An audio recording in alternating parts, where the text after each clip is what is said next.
Olá, concurseira, olá, concurseiro, tudo bem? Meu nome é Antônio, estou aqui trabalhando contigo nesse segundo encontro, a disciplina Noções de Direito Constitucional, essenciais para a sua aprovação no concurso da Prefeitura de Belo Horizonte. Assistente administrativo é o cargo, 25 é o número de encontros que teremos, tá? Então vamos dar sequência aqui, como eu disse, estamos analisando a nacionalidade, né? E agora vamos pegar a continuação deste maravilhoso, deste importante tema que inicia neste encontro com a diferenciação.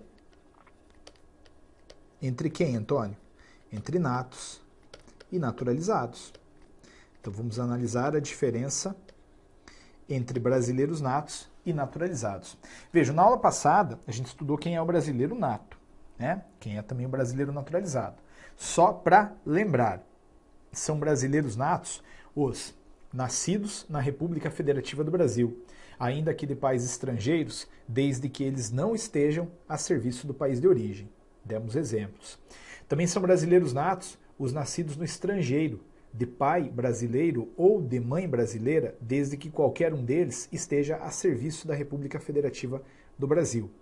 Mas aí vem aquela linha C, que talvez seja a mais importante, dizendo que são brasileiros natos os nascidos no estrangeiro, de pai brasileiro ou de mãe brasileira, desde que, sejam registrados em repartição brasileira competente, ou venham a residir na República Federativa do Brasil e optem em qualquer tempo, mas após a maioridade, pela nacionalidade brasileira.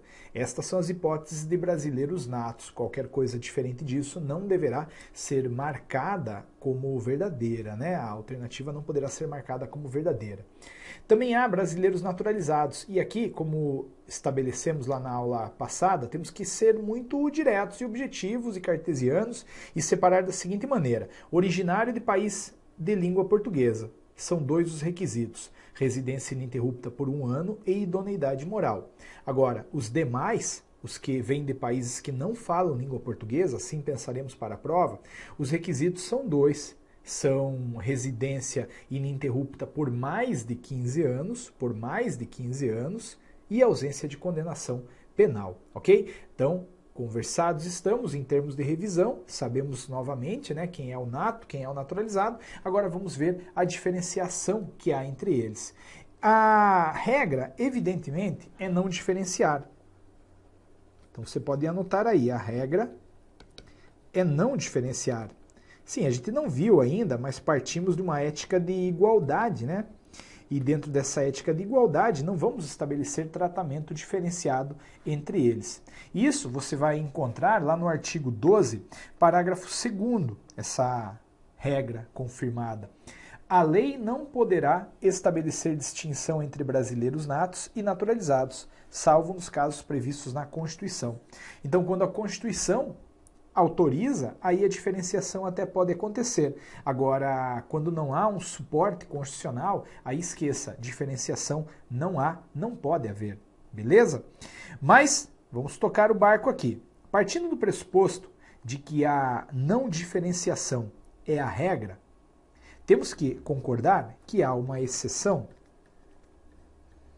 consistente justamente no diferenciar. Então, em determinadas circunstâncias, sim, a gente pode diferenciar. Em determinados casos, sim, a gente pode estabelecer um tratamento diferenciado entre brasileiros natos e naturalizados. Olha, são 5 hipóteses apenas, mas nem todas estão dentro do seu edital. Então vamos nos concentrar naquelas que evidentemente estão. Primeira, cargos privativos do brasileiro nato, artigo 12, parágrafo 3º da Constituição. Vejam vocês que o texto constitucional estabeleceu para brasileiros natos com exclusividade alguns cargos. Tá? Os cargos públicos, via de regra, são para todos, né? Para brasileiros natos, naturalizados e até mesmo para estrangeiros na forma da lei, mas há cargos que são privativos de brasileiros natos. Onde é que estão esses cargos? Estão lá no artigo 12, parágrafo 3º que você vê agora. São privativos de brasileiros natos os cargos de presidente e vice-presidente da República. Presidente e vice-presidente da República. Então, ótimo, maravilha. Evidente que os cargos mais importantes aqui do Brasil, os cargos de chefia do Poder Executivo Federal, são reservados para brasileiros natos. Mas não tenho a menor dúvida, são reservados para brasileiros natos, porque eu não vou tolerar como presidente ou como vice-presidente da República um brasileiro naturalizado. Porque o brasileiro naturalizado é um estrangeiro que virou brasileiro, então é alguém que tem alguma conexão com um país ou outro. Se eventualmente este alguém que tem alguma conexão com outro país pudesse entrar no nosso para governar o nosso, eventualmente ele faria o governo mais no interesse do país de onde ele veio do que do nosso, para não corrermos riscos em nossa soberania. Estou fora. Presidente e vice-presidente são obrigatoriamente brasileiros natos. Mas também temos outros cargos aí privativos de brasileiros natos. Presidente da Câmara dos Deputados e presidente do Senado Federal. Tá? Então vamos lá. Aqui, os chefes do Poder Legislativo Federal, a cúpula, né, do Poder Legislativo Federal, é ocupada apenas por brasileiros natos. E tem, sim, uma grande pegadinha neste 2 e neste 3. A prova tende a perguntar, são privativos de brasileiros natos os cargos de deputado e de senador? Não, o deputado, o senador, eles podem ser naturalizados, mas nesta condição jamais chegarão à presidência da casa, porque a presidência da casa é reservada para brasileiros natos, como aí está. Tá? Então cuidado, hein? Nato, aliás, o naturalizado pode ser deputado, pode ser senador, mas jamais chega à presidência da casa, por força também de uma outra lógica que já vou te explicar, que está assim no seu edital. Mas antes de chegarmos lá, perceba também que o cargo de ministro do Supremo Tribunal Federal é privativo de brasileiro nato. É evidente, Antônio. A cúpula do Poder Judiciário brasileiro deve ser formada por brasileiros natos apenas. O judiciário, ele é muito importante. Todos os poderes são, em verdade, mas o judiciário é especial porque ele dá a última palavra em caso de solução de conflito, então não podemos reservá-lo, última instância, né, do Poder Judiciário brasileiro para brasileiros naturalizados. Não, é só brasileiros natos que ocupam. Tem pegadinha? Tem. A prova perguntará. O cargo de ministro do STJ é privativo de brasileiro nato? Não, mentira. É do STF. É do STF. Beleza? Atenção, então.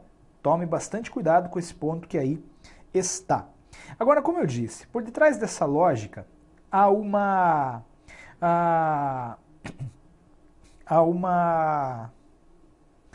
explicação. Há uma explicação.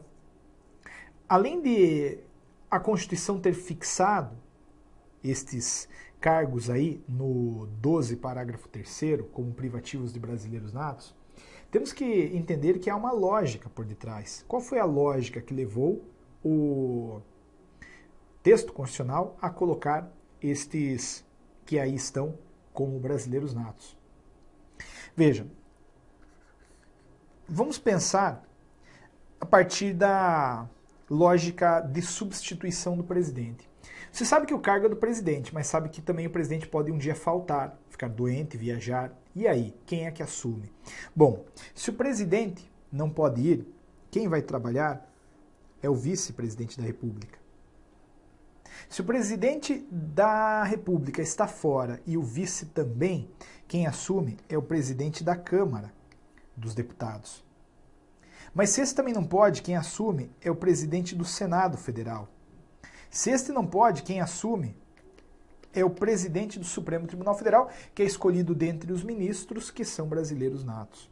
Então veja que simples. Se o titular deve ser nato, evidentemente os substitutos também devem ser. Concorda? Se o presidente tem que ser brasileiro nato, os que vão substituí-lo também devem ser.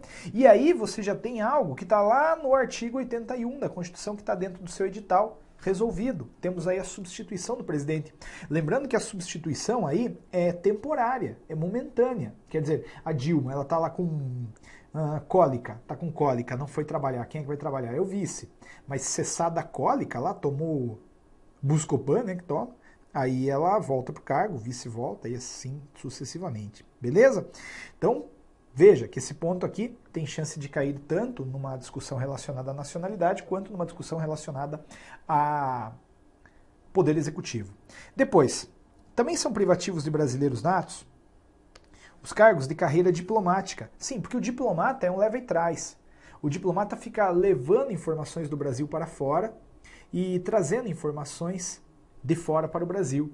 Se este diplomata fosse naturalizado, eventualmente ele poderia fazer este leva e traz de informações mais no interesse do país de onde ele é originário do que do nosso. Então, para não dar esse tipo de problema, diplomata é brasileiro nato. Também oficial das Forças Armadas e ministro de Estado da, pelo amor de Deus, defesa.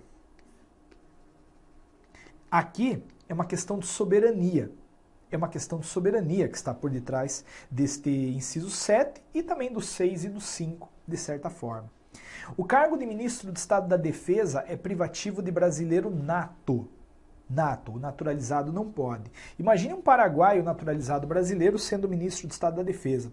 E se o Brasil se indispõe com o Paraguai e entra em guerra com ele, como é que fica a consciência desse ministro, né?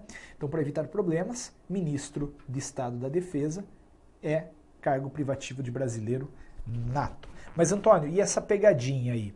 Bom, a prova vai te perguntar, o cargo de ministro de Estado da Justiça é privativo de brasileiro nato? Não, não é. O cargo de ministro de Estado da Justiça pode ser ocupado por nato, pode ser ocupado por naturalizado. Este 12, parágrafo 3º, é um dos mais importantes para a prova em termos de nacionalidade, tá? E aí temos a primeira exceção vista. A segunda está no seu edital também e diz respeito à extradição. Artigo 5º, inciso 51. O 5º, inciso 51, que mais tarde também a gente vai relembrar, ele fala assim: nenhum brasileiro será extraditado, salvo o naturalizado em duas hipóteses apenas, né? Então, a partir dessa conversa, a gente conclui que o brasileiro nato jamais será extraditado. Jamais será extraditado, não pode ser extraditado. Tá? Agora, o brasileiro naturalizado, veja, em regra, não pode ser extraditado. Mas se é em regra não pode ser extraditado, evidentemente há exceções. Ou seja, há hipóteses nas quais ele sim poderá ser extraditado. E a primeira delas é crime comum praticado antes da naturalização. Se o brasileiro naturalizado praticou um crime comum antes da naturalização, sim, ele pode ser extraditado. Então imaginem vocês o seguinte: no dia 1º de março de 2014, Juanito, paraguaio, naturalizou-se brasileiro e passou a morar no Brasil a partir de então. Só que aí descobriram que o Juanito foi o autor de um crime bárbaro praticado lá no Paraguai em 2013. O Paraguai descobriu que ele está aqui, solicita a extradição dele. Podemos mandar? Sim, o Brasil pode pegar o Juanito e mandar o Juanito de volta para o Paraguai. Mas isso porque o crime comum foi praticado antes da naturalização. Se eventualmente o crime comum tivesse sido praticado depois da naturalização, aí a extradição não aconteceria. Tá? De repente, em 2015, ele, Juanito, vai ao Paraguai visitar familiares, lá chegando mata alguém. Neste caso, voltando para o Brasil, não, o Brasil não irá extraditá-lo de jeito maneira. O crime comum aqui, que autoriza a extradição, é aquele praticado antes antes da naturalização. Agora, a segunda exceção, a não extradição do brasileiro naturalizado, é o envolvimento com tráfico ilícito de entorpecentes.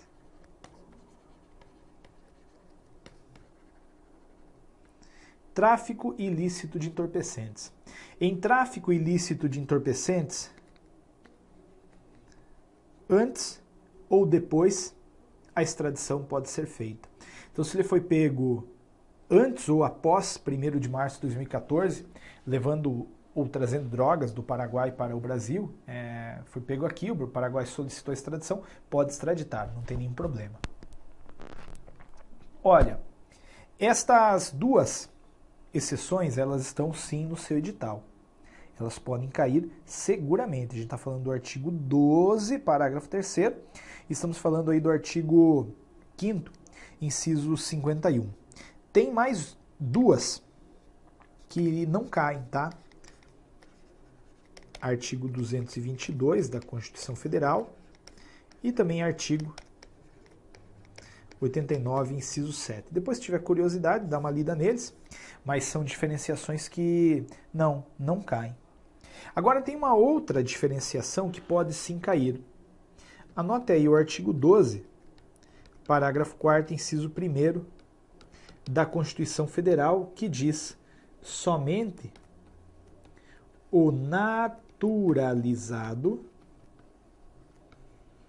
pode perder a nacionalidade por sentença judicial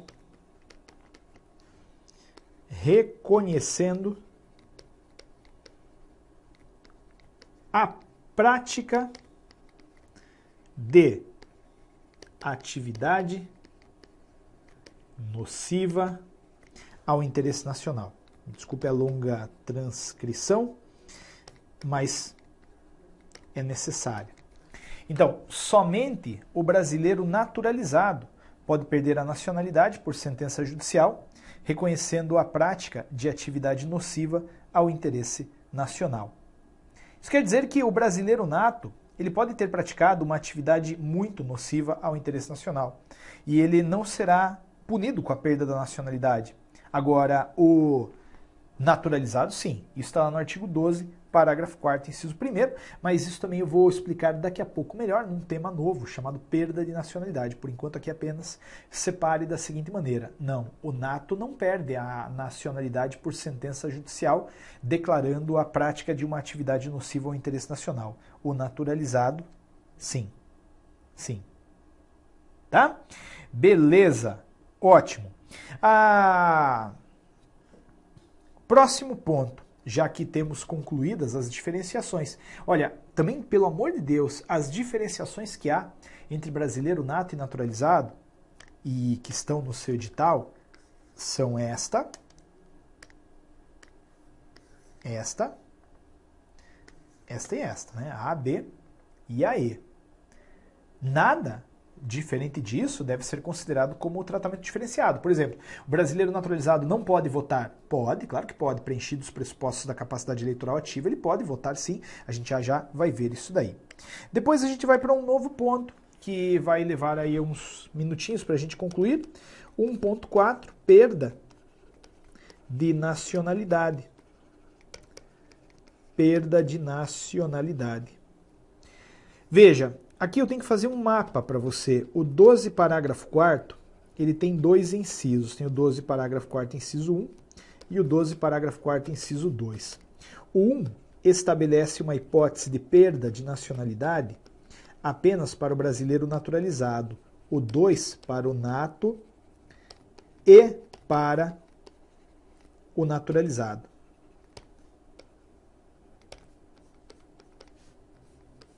Para o nato e para o naturalizado. Tá? Então, o 12, parágrafo 4º, nos incisos 1 e 2, estabelecem aí hipóteses de perda de nacionalidade Só que o 12, parágrafo 4º, inciso 1, refere-se apenas ao naturalizado. O 2 a ambos, ao nato e ao naturalizado. Vamos ver aqui o 12, parágrafo 4º, no inciso 1º. Será declarada a perda da nacionalidade do brasileiro que... Veja, quando eu falo brasileiro, eu estou me referindo a ambos, né? Aos brasileiros natos e naturalizados. Portanto, aqui já temos o indicativo de que os dois podem perder a nacionalidade, como de fato foi consignado nesse mapinha. Ah, Antônio, mas você falou que o nato não pode perder a nacionalidade por sentença judicial declarando a prática de uma atividade nociva ao interesse nacional. É verdade, eu continuo falando. Mas isso não quer dizer que o nato não perderá a nacionalidade. Ele não perderá a nacionalidade nessa situação. Em outra, sim, ele perderá. E vamos ver agora. Então, vamos voltar aqui ao 12, parágrafo 4º, que diz: será declarada a perda da nacionalidade do brasileiro que, inciso 1, tiver cancelada a sua naturalização por sentença judicial em virtude de uma atividade nociva ao interesse nacional. Então, é muito tranquilo. Aqui nós temos uma hipótese de perda de nacionalidade que atinge apenas e tão somente o brasileiro naturalizado. Ah, Antônio, mas não está escrito naturalizado. Eu sei que não, mas está escrito naturalização. O único que se naturalizou foi o brasileiro naturalizado. Então somente ele, brasileiro naturalizado, poderá perder a nacionalidade por uma sentença judicial que declare a prática de uma atividade nociva ao interesse nacional. Antônio, o que é uma atividade nociva ao interesse nacional? A lei diz? Não. A lei não diz. A Constituição diz? Não, não diz. Quem dirá então? O juiz. Caberá ao juiz, num caso concreto, averiguar se aquele ato é nocivo ao interesse nacional ou não. Então, vamos supor que um brasileiro naturalizado joga uma bomba no metrô. Isso me parece uma atividade nociva ao interesse nacional. Tenho para mim que se ele praticasse, ele perderia a nacionalidade, além de responder pelo crime respectivo. Mas o nato estava junto, foi o nato que jogou. Aí não, o nato não perde, não por essa hipótese. Tá?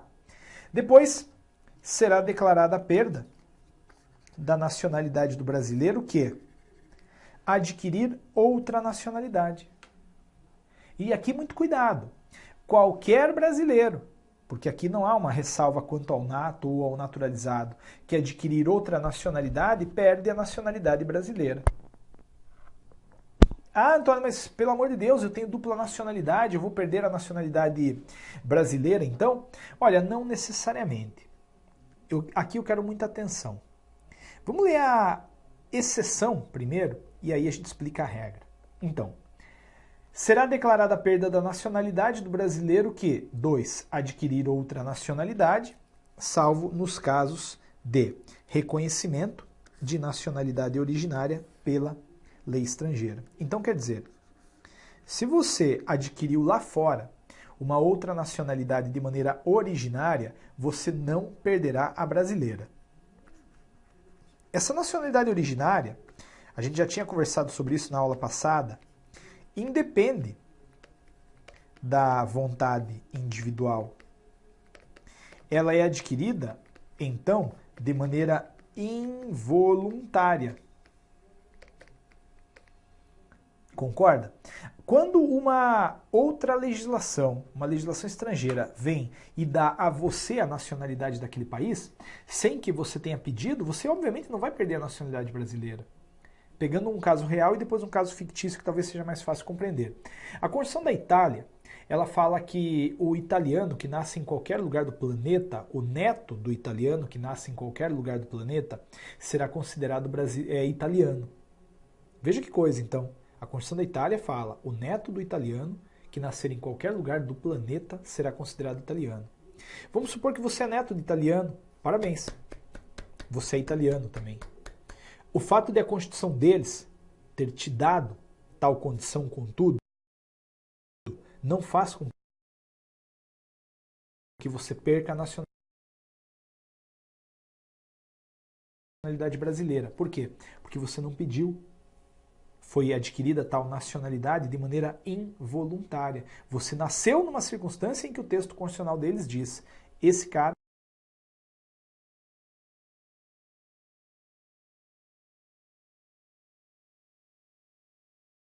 também é italiano, eu também reconhecerei ele como italiano.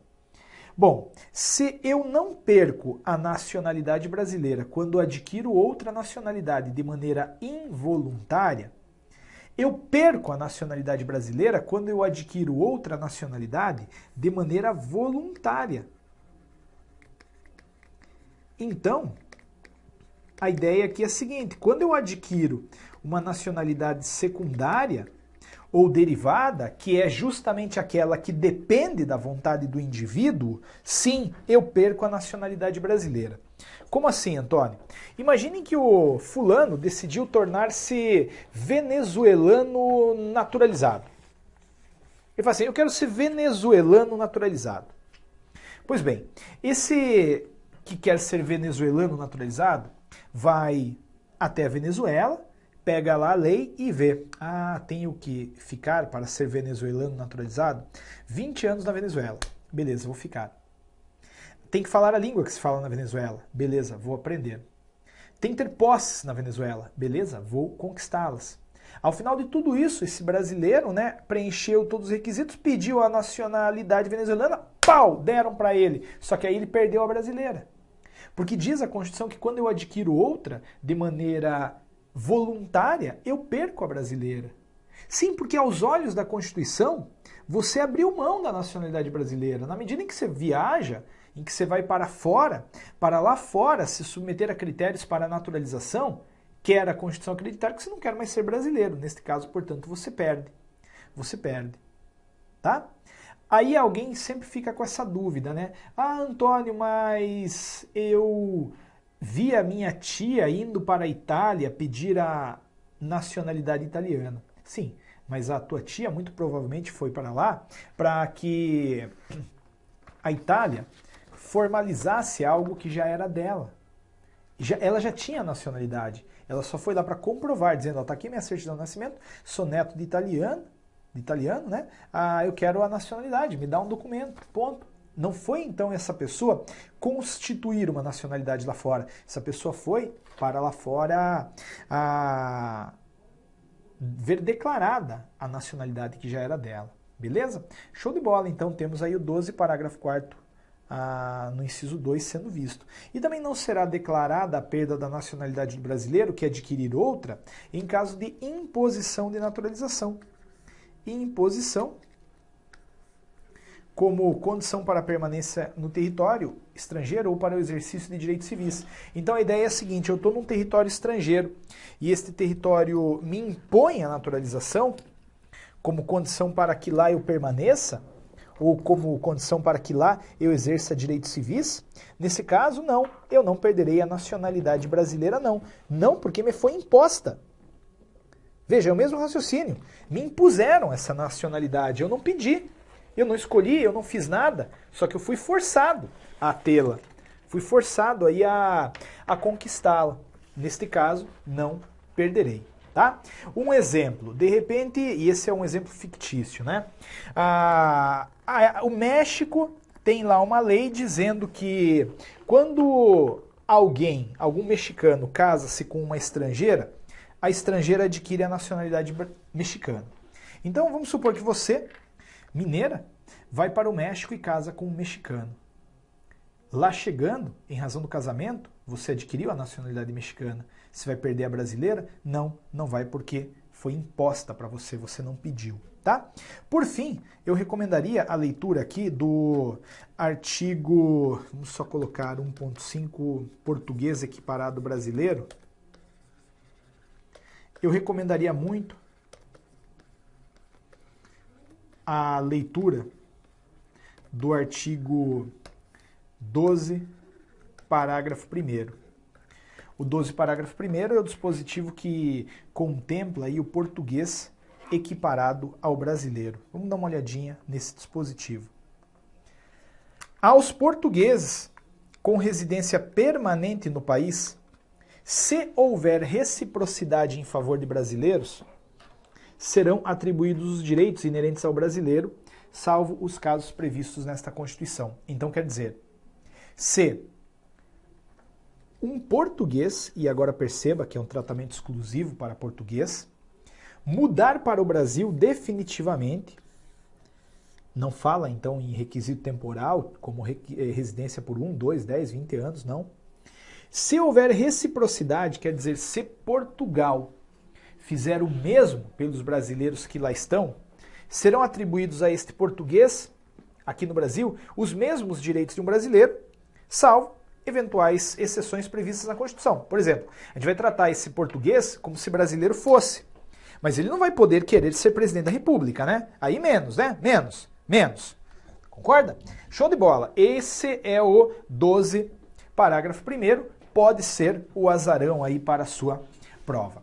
Por enquanto é isso, minha amiga, meu amigo, muito obrigado. A gente venceu o tema nacionalidade, são 25 encontros, estamos no começo ainda. Lembre-se de curtir ou não a aula, espero evidentemente que esteja curtindo. Um grande abraço, até o terceiro encontro.